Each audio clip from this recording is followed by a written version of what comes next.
नमस्कार, उत्तराखंड प्राइम देख रहे हैं आप और आपके साथ मैं हूं कौशल सेठ। बुलेटिन की शुरुआत करेंगे इस वक्त की बड़ी खबर के साथ। उत्तराखंड में कोरोना मरीजों की संख्या बढ़ गई है। 24 घंटे में प्रदेश में 92 नए मरीज सामने आए हैं। बड़ी खबर आपको उत्तराखंड से बता रहे हैं। 24 घंटे में 92 कोरोना के मरीज सामने आए हैं। उत्तराखंड में कोरोना के मरीजों की संख्या बढ़ रही है। 24 घंटे में 92 नए मरीज सामने आए हैं और प्रदेश में कोरोना मरीजों की संख्या बढ़कर 244 हो गई है। तो देवभूमि में पैर पसार रहा है कोरोना। नैनीताल में 85, देहरादून में 63, उधम सिंह नगर में 34, हरिद्वार में 14, उत्तरकाशी में 10, अल्मोड़ा में 7, चंपावत में 7, पौड़ी में 6, बागेश्वर में 6, टिहरी गढ़वाल में भी 6 कोरोना पॉजिटिव मरीज। रुद्रप्रयाग की बात करें तो यहां 3 कोरोना संक्रमित मरीज हैं। पिथौरागढ़ में 2, चमोली में 1 केस मिला है। तो देवभूमि में पैर पसार रहा है कोरोना। सबसे ज्यादा नैनीताल में कोरोना के मरीज हैं। इस खबर पर ज्यादा जानकारी के साथ विनोद कुमार हमारे संवाददाता देहरादून से हमारे साथ जुड़ गए हैं। विनोद से जानते हैं। विनोद, जिस तरह से अभी तक देहरादून टॉप पर थी कोरोना के मामले में, बहुत ज्यादा मरीज थे, लगा पूरे प्रदेश में सबसे ज्यादा, लेकिन अब नैनीताल में 85 मरीज हो गए हैं। कैसे ये आंकड़ा बढ़ा और अब कितनी चुनौती बढ़ गई है शासन प्रशासन की?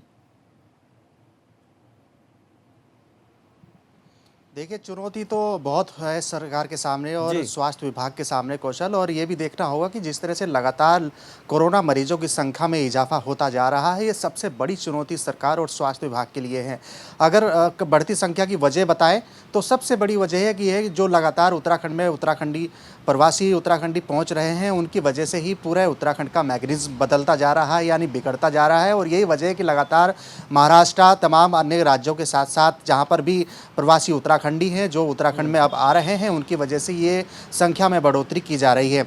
मैं छोटा सा एक आंकड़ा आपको बताता हूँ कि जब से लॉकडाउन की शुरुआत हुई थी और लॉकडाउन 3 की समाप्ति हुई थी, तब तक पूरे राज्य में 93 केस थे।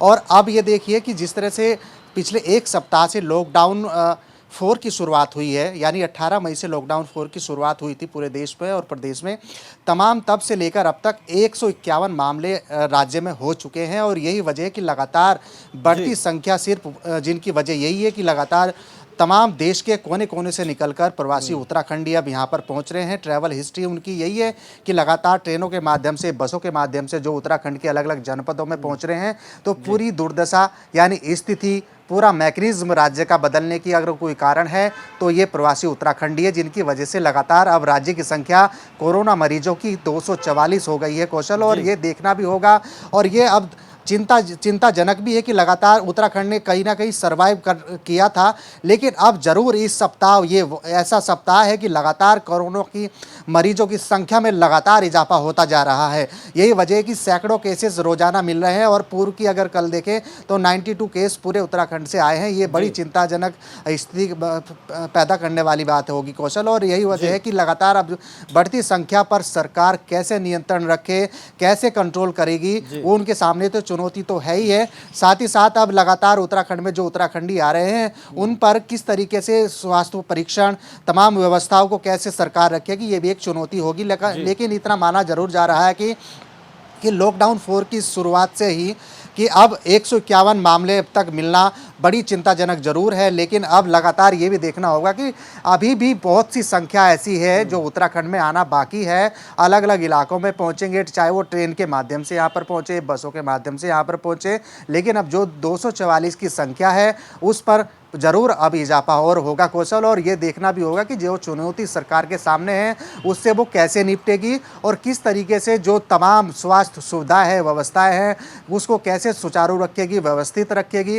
ये भी एक चुनौती होगी कौशल। जिस तरह से प्रवासियों की, जो प्रवासी आ रहे हैं उनको लेकर खुद हाईकोर्ट ने भी, नैनीताल हाईकोर्ट ने भी चिंता जताई थी कि जिस तरह से प्रवासी आ रहे हैं देहरादून में, माफ कीजिएगा उत्तराखंड में, और आंकड़ा लगातार बढ़ रहा है, तो ऐसे में उनको बॉर्डर पर ही क्वारंटीन करने की बात कही थी कोर्ट ने। सरकार को अब उस पर अपनी दलील रखनी है, क्योंकि सरकार ने कहा कि ये तो बॉर्डर पे तो मुश्किल है कि अगर इतने सारे लोगों को कैसे क्वारंटीन किया जाएगा।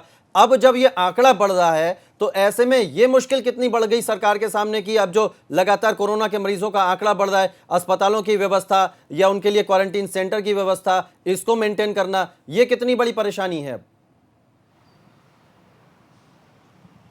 जी देखिए, परेशानी बहुत बड़ी है इस समय राज्य सरकार के सामने। और पूर्व में हमने अक्सर ये भी देखा है कि जब उत्तराखंड की सीमाओं पर लोग पहुंच रहे थे, जो बाहरी देश के कोने-कोने से निकलकर उत्तराखंड में आ रहे थे, तो उनका मेडिकल परीक्षण हो रहा था, लेकिन जी। उनको घर जाकर उनको होम क्वारंटीन करने की व्यवस्था स्वास्थ्य विभाग की तरफ से की जा रही थी। लेकिन अब लगातार संख्या में इजाफा होता जा रहा है, लगातार संख्या बढ़ती जा रही है, तो राज्य सरकार ने पूर्व में ये तय किया है कि जो लोग बाहरी राज्यों से निकलकर देश के अलग-अलग राज्यों से आ रहे हैं उत्तराखंड में, तो उनको सीमा पर रोककर उनको क्वारंटीन करने की व्यवस्था की जा रही है।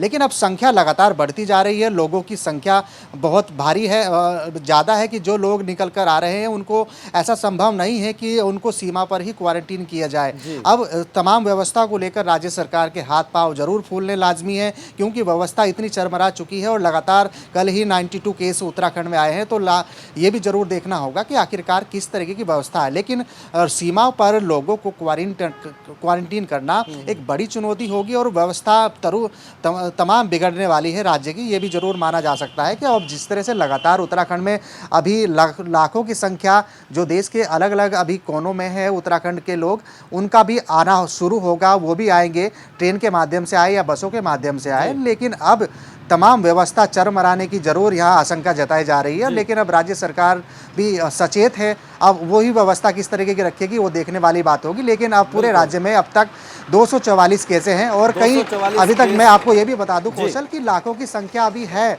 जो पूरे देश के अलग अलग कोनों में उत्तराखंड के लोग हैं, वो भी यहाँ पर आएंगे। और ये जरूर लाजमी यही देखना होगा कि आखिरकार जो 244 की संख्या में उसमें किस तरीके से इजाफा होगा। और ये इजाफा होने की वजह सबसे यही है कि लगातार देश के अलग अलग हॉटस्पॉट से निकलकर प्रवासी उत्तराखंडी उत्तराखंड पहुंच रहे हैं और उत्तराखंड के पूरी तरह से स्वास्थ्य विभाग को पूरी तरह से यहाँ का मैकेनिज्म बदलने की बिल्कुल, जितने प्रवासी अभी बचे हैं लाखों, जब वो वापस आएंगे तब देखने वाली बात होगी कि ये आंकड़ा और कितना बढ़ता है। बहुत शुक्रिया आपका विनोद, हमारे साथ जुड़ने के लिए और ये तमाम जानकारी हम तक पहुंचाने के लिए। आगे बढ़ते हैं। सीमांत जिले चंपावत में कोरोना ने दस्तक दी है। दूसरे राज्यों से लौटे 7 प्रवासियों की रिपोर्ट पॉजिटिव आई है। गुरुवार को गुरुग्राम, पुणे और मुंबई से लौटे प्रवासियों की स्क्रीनिंग में 39 लोगों के सैंपल जांच के लिए भेजे गए थे, जिसमें से 7 लोगों की रिपोर्ट पॉजिटिव आई है। जिले में एक साथ 7 लोगों के कोरोना पॉजिटिव आने से स्वास्थ्य महकमे में हड़कंप मच गया है। प्रदेशों से और विभिन्न शहरों से प्रवासी आ रहे थे, जिसमें रेड जोन के प्रवासी भी शामिल थे। हमारे द्वारा प्रयास किया गया था कि उनको डिफरेंट जगह पे स्टेशन क्वारंटाइन किया, करे भी हैं। और जितना भी हमारे पास स्पेस था तो उसी के तहत कुछ एक रैंडम सैम्पलिंग कराई थी, जिसके तहत 7 लोग पॉजिटिव आए हैं। उनको तत्काल सुशीला तिवारी हॉस्पिटल को रेफर भेज दिया गया है और आगे भी अभी और टेस्टिंग की जा रही है। उत्तरकाशी में 3 और लोगों में कोरोना की पुष्टि हुई है। चिन्याली सौड़ का एक युवक 19 मई को गोवा से आया था, जबकि डुंडा का एक युवक 17 मई को गुरुग्राम से लौटा था। भटवाड़ी का एक शख्स 17 मई को मुंबई से आया था। इनकी तबीयत बिगड़ने पर इनके सैंपल जांच के लिए भेजे गए थे, जिसकी रिपोर्ट पॉजिटिव आई है। एहतियात के तौर पर इन सभी लोगों को आइसोलेशन वार्ड में ही रखा गया है। अब जिले में कोरोना मरीजों की कुल संख्या 12 हो गई है। 3 कोरोना पॉजिटिव केसेस पाए गए हैं। इनमें मुंबई, गोवा और दिल्ली से आए हुए ये प्रवासी थे और इन तीनों के जो रिपोर्ट है उसमें एक केस पुराने केस या पॉजिटिव केस के कांटेक्ट के तौर पे आए हैं और बाकी जो 2 केसेस हैं वो नए केसेस हैं और उनकी कॉन्टैक्ट ट्रेसिंग करते हुए जो भी प्राइमरी कॉन्टैक्ट्स या सेकेंडरी कॉन्टैक्ट्स हैं वो क्वारंटीन फैसिलिटी में उन्हें लाया जा रहा है। कोटद्वार के एक निजी स्कूल में क्वारंटीन किए गए प्रवासियों का कहना है कि उनकी सुविधाओं की तरफ कोई ध्यान नहीं दिया जा रहा है। प्रवासियों से मिलने के लिए पूर्व विधायक शैलेंद्र सिंह रावत पहुंचे। प्रवासियों का कहना है कि स्कूल में ना टॉयलेट की सही व्यवस्था है और ना ही साफ सफाई की तरफ कोई ध्यान दिया जा रहा है। तो प्रवासियों का दर्द कौन सुनेगा? निजी स्कूल में क्वारंटीन किए गए ये प्रवासी हैं जिन्होंने शिकायत दर्ज कराई है। 108 लोगों को यहाँ क्वारंटीन किया गया है। इनकी तकलीफ है कि ना तो सही व्यवस्था है, ना उन्हें कोई सुविधा मिल रही है, साफ सफाई नहीं है, टॉयलेट की कोई व्यवस्था नहीं है। निजी स्कूल में ये सभी प्रवासी क्वारंटीन किए गए हैं। पूरी से हमको बहुत दिक्कत हो रही है, क्योंकि पूरी ऐसी चीज़ है कि जिसको खा के आदमी ऑलरेडी बीमार हो जाएगा। तो बात सोशल डिस्टेंसिंग रूम पे तो बराबर है, लेकिन बाथरूम में सोशल डिस्टेंसिंग नहीं है, बाथरूम गंदे हैं, बहुत सारी प्रॉब्लम है। अभी हमारा ब्लड सैंपल भी नहीं गया, उसके लिए प्रॉब्लम है, ये भी हमें देखने कोई भी नहीं आता है। लेकिन किसी पे आरोप और प्रत्यारोप, क्रिया और प्रतिक्रिया देने की ये उचित समय नहीं है। परेशानियां हैं, कुछ पानी की परेशानियां हैं, उनको भोजन समय पे नहीं मिल रहा है, कुछ मच्छर खा रहे थे तो वो सामान में लाया, फल फ्रूट उनको दिए। अल्मोड़ा में दूसरे राज्यों से लौटने वाले प्रवासी भी सूबे की त्रिवेंद्र रावत सरकार से नाराज हैं। प्रवासी लोगों का कहना है कि वो अपने पैसों से वापस लौट रहे हैं। अभी तक अल्मोड़ा जिले में 22,000 से ज्यादा प्रवासी पहुंच चुके हैं, जिन्हें अलग अलग जगह पर क्वारंटीन किया गया है।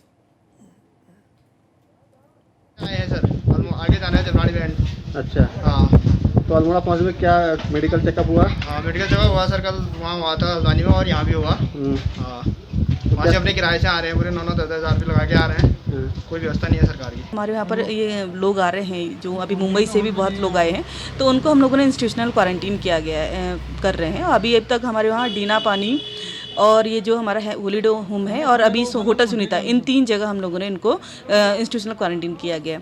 और इसके अलावा जो भी लोग आ रहे हैं और वो जो रेड जोन के हैं, उनको गाँव में उनके जो स्कूल हैं वहाँ पर क्वारंटीन किया जाएगा। वहीं क्वारंटीन सेंटर की हालत और प्रवासियों को सुविधाएं ना मिलने को लेकर कांग्रेस ने भी आरोप लगाया है कि प्रवासी लोगों को जरूरी सुविधाएं नहीं मिल पा रही हैं। वहाँ पर विपरीत परिस्थितियों में रहने, वहाँ पर भूखा रहने, वहाँ पर खुले आसमान के नीचे रहने के लिए मजबूर किया। और अब जब वो अपने राज्य में आ गए हैं, तो चाहे वो हरिद्वार का भल्ला कॉलेज हो, चाहे वो भरत मंदिर इंटर कॉलेज ऋषिकेश का हो, चाहे हल्द्वानी का मिनी स्टेडियम हो, और चाहे वो पूर्णानंद इंटर कॉलेज मुनिगिरी टिहरी का हो, इन सब में लोग खुले आसमान के नीचे नंगी जमीन पर वहाँ पर पड़े हुए हैं। और सरकार कह रही कि हमने बहुत बड़ी व्यवस्थाएं कर। महाराष्ट्र से चली स्पेशल ट्रेन लालकुआं पहुंची, जिसमें 1571 प्रवासी उत्तराखंड आए। इस स्पेशल ट्रेन में सबसे ज्यादा बागेश्वर के प्रवासी लोग शामिल हैं। इन्हें अपने गंतव्य पर रवाना करने से पहले मेडिकल चेकअप किया गया। इसके बाद इन्हें बसों के जरिए इनके गंतव्य के लिए रवाना किया गया। लालकुआं में सबसे पहली ट्रेन अहमदाबाद, दूसरी ट्रेन सूरत और तीसरी ट्रेन बेंगलुरु से प्रवासियों को लेकर पहुंची थी। इसके बाद यह चौथी ट्रेन है जो महाराष्ट्र से आई है। प्रदेश सरकार के द्वारा लगातार प्रवासियों को लाने का कार्य जारी है। इस समय लालकुआं के रेलवे स्टेशन में हूं। आप मेरे ठीक पीछे देख सकते हैं कि इस समय एक ट्रेन आई है और प्रवासियों को लेकर आई है। यह ट्रेन महाराष्ट्र से आई है। 1571 प्रवासियों को ये ट्रेन लाई है और लगातार प्रदेश सरकार के द्वारा प्रयास किया जा रहा है कि जितने भी प्रवासी अन्य राज्यों में फंसे हैं उनको अपने प्रदेश में लाएं। वहीं बात करें, नैनीताल जिला प्रशासन पूरी तरह अलर्ट है। जितने भी प्रवासी आ रहे हैं उनका मेडिकल चेकअप हो रहा है, उसके बाद उनको जिले में भेजा जा रहा है। नैनीताल जिले की बात करें तो जितने भी प्रवासी हैं उनको क्वारंटाइन किया जाएगा, क्योंकि ये अभी जो ट्रेन आई है वो महाराष्ट्र आई है और रेड जोन से आई है। इसको लेकर ये जितने भी प्रवासी हैं इनको क्वारंटाइन किया जाएगा। और मेडिकल स्टाफ की बात करें तो मेडिकल स्टाफ के द्वारा लगातार इनकी चेकिंग की जा रही है। जितने भी चेकिंग के बाद जितने भी प्रवासी ठीक हो रहे हैं उनको उनके जिले में भेजा जा रहा है। प्रदेश सरकार लगातार प्रयास कर रही है। वहीं नैनीताल जिला भी अलर्ट्स हैं और जितने भी प्रवासी आ रहे हैं उनको उत्तराखंड परिवहन निगम की बस के द्वारा भेजा जा रहा है उनके जिले में। लगभग 50 से 60 बसेस यहाँ पर लगाई गई हैं। लगातार प्रदेश सरकार प्रयास कर रही है कि जितने भी उनके प्रवासी अन्य राज्यों में फंसे हैं उनको तत्काल यहाँ लाएं। अंकित शाह, एबीपी गंगा, हल्द्वानी। कोरोना महामारी का खतरा इंसानों के साथ साथ जानवरों पर भी है, जिसको देखते हुए कॉर्बेट टाइगर रिजर्व में सतर्कता बरती जा रही है। कॉर्बेट में कुल 16 पालतू हाथी हैं, जिनमें से कालागढ़ स्थित हाथी कैंप में 5 हाथी हैं, जिनकी देखभाल का जिम्मा यहाँ के महावत के साथ ही हाथी कैंप में तैनात स्टाफ का है। हाथी अपने महावत के सबसे करीब होते हैं, इसलिए इन दिनों इन महावतों को यहाँ से बाहर जाने की इजाज़त नहीं है। कॉर्बेट के किसी पालतू हाथी में अगर कोरोना के कोई लक्षण दिखाई देते हैं तो उनके लिए क्वारंटीन सेंटर भी यहीं बनाया गया है।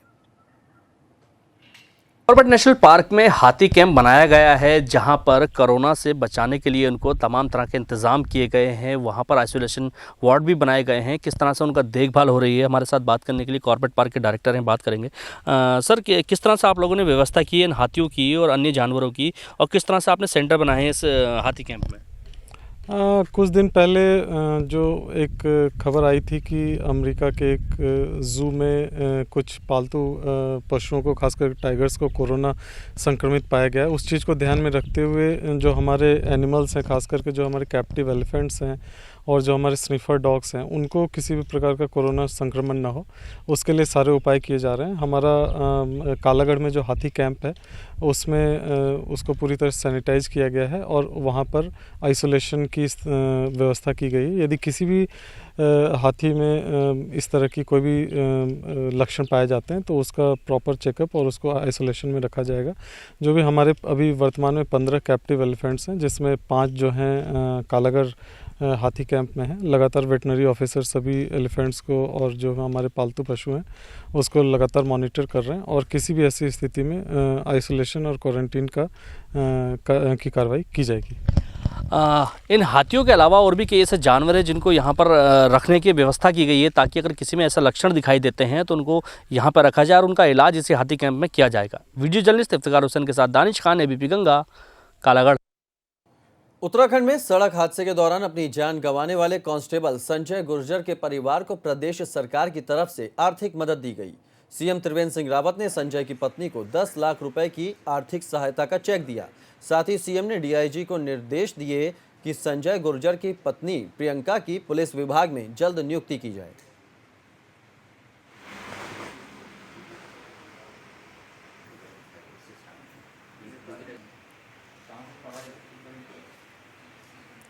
चमोली में कर्णप्रयाग नारायणबगड़ पर हादसा हुआ है। एक कार अनियंत्रित होकर 100 मीटर गहरी खाई में गिर गई। इस हादसे में कार सवार युवक की मौके पर ही मौत हो गई, जबकि एक महिला ने इलाज के दौरान अस्पताल में दम तोड़ दिया। वहीं 2 कार सवार और लोगों की हालत नाजुक बनी हुई है।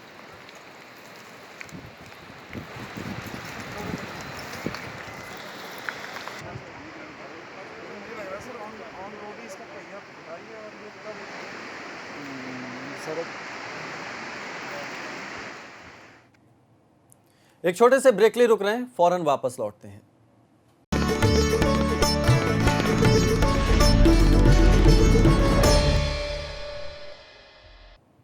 ब्रेक के बाद स्वागत है आपका। कोरोना काल के दौरान पहाड़ में कई लोगों को नया रोजगार मिल गया है।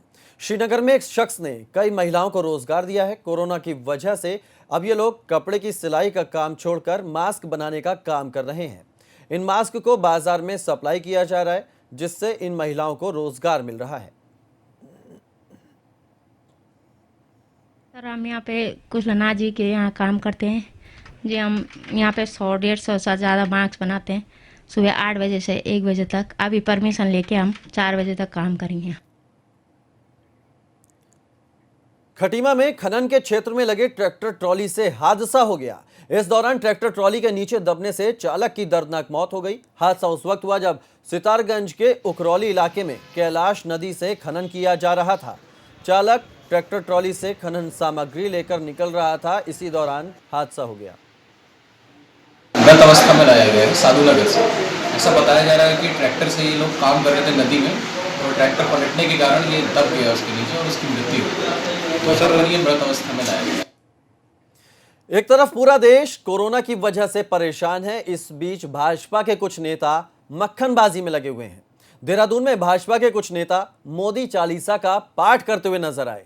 कांग्रेस ने इसे लेकर भाजपा को घेरना शुरू कर दिया है। के बल से दुनिया काटे, विरोधी जाके निकट न थाके, बेसत्कार परम तथाई। अभी तक तो आपने बजरंगबली को खुश करने के लिए लोगों को हनुमान चालीसा का पाठ करते देखा होगा, मगर उत्तराखंड में भाजपा के कुछ नेता मोदी चालीसा का पाठ कर रहे हैं।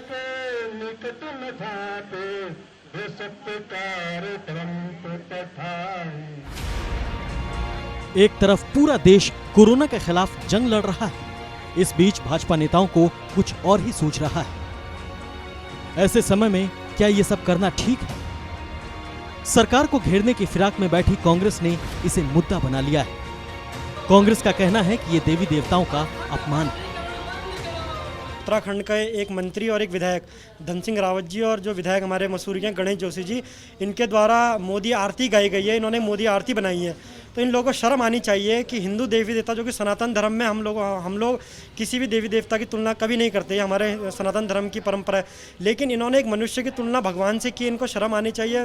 भाजपा सरकार तो शुरू से ही आस्था के नाम पे, हिंदू मुस्लिम के नाम पे, हिंदुओं के नाम पे वोट मांगने की राजनीति करती है, लेकिन अब तो वो इतने गिर चुके हैं कि वो उन्होंने जो हमारे भगवानों की जो आरती थी, उस आरती को एक मनुष्य को उन आरतियों में उन्होंने ढालने का काम करा है। इस कार्यक्रम में उच्च शिक्षा राज्य मंत्री धन सिंह रावत और मसूरी से विधायक गणेश जोशी भी मौजूद थे। ऐसे में बड़ा सवाल यह है कि कोरोना जैसी महामारी से जहां दुनिया के बड़े बड़े देश हार मान चुके हैं, वहां इस तरह की चीजें करना कितना सही है। देहरादून से रवि कैंतुरा की रिपोर्ट, एबीपी गंगा। लॉकडाउन 4 में मिली छूट के बाद उत्तराखंड में शराब की दुकानें खुल गई हैं, मगर उत्तरकाशी में एक्सपायरी डेट की शराब बेचकर लोगों के स्वास्थ्य के साथ खिलवाड़ किया जा रहा है।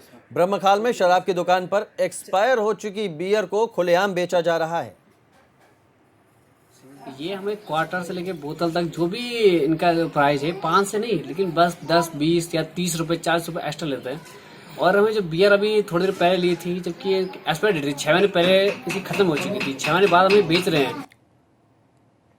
केदारनाथ धाम में जमी ज्यादातर बर्फ अब पिघल गई है। मंदिर परिसर तो बिल्कुल साफ नजर आ रहा है। एक बार फिर शंकराचार्य गद्दी स्थल निर्माण का काम शुरू कर दिया गया है। अभी हफ्ते भर पहले तक मंदिर के आगे 5 फीट तक बर्फ जमी हुई थी, लेकिन अब मंदिर के आगे और रास्ते पर जमी हुई बर्फ पिघल चुकी है। लेकिन लॉकडाउन की वजह से फिलहाल केदारनाथ धाम में चहल पहल नहीं है। अभी श्रद्धालुओं को केदारनाथ की यात्रा पर आने की इजाजत नहीं है।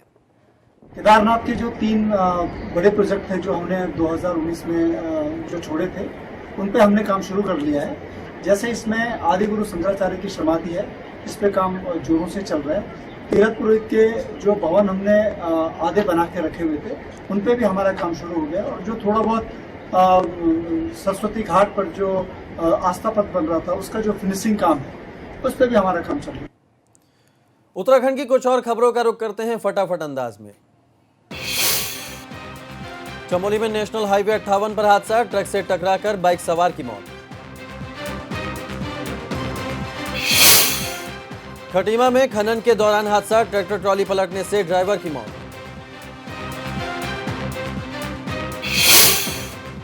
श्रीनगर में मास्क से मिला कई महिलाओं को रोजगार, कोरोना काल में मास्क बनाकर बेच रही हैं महिलाएं। श्रीनगर में तीर्थ पुरोहितों ने किया देवस्थानम बोर्ड का विरोध, काली पट्टी बांधकर जताई नाराजगी। रेलवे की बुकिंग शुरू होते ही हरिद्वार रेलवे स्टेशन पर रिजर्वेशन काउंटर पर लगी भीड़। तो फिलहाल इस बुलेटिन में इतना ही, लेकिन उत्तर प्रदेश और उत्तराखंड की तमाम खबरों के लिए देखते रहिए एबीपी गंगा, खबर आपकी जुबान आपकी।